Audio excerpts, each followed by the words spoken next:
Ikindi kintu mutabizi, uyu mugabo Donald Trump yarabaye perezida wa gatanu wa Amerika urashwe.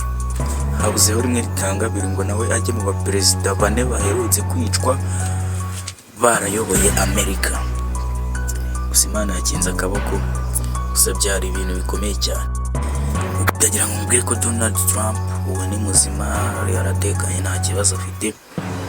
Gahunda yo kwiyamamaza irakomeje kuri we, nta kibazo yagize. Yakomeje kandi kubwira ko kuvuga ko nyine ibintu gusa habuze rimwe ritanga ngo nawe ajye mu baperezida batanu baherutse kwicwa. Yari kuba n'ukuvuga ngo we yari kuba abaye wa gatanu, aherutse kwicwa bane Amerika bose.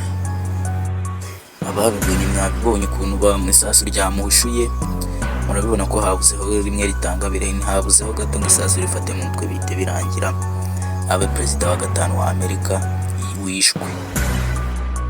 Mukomeze gukanda subscribe, mukomeze ngende mbazanira utuntu tw'ubwenge kurusha n'ibindi byinshi cyane, dukomeze tugende dukura.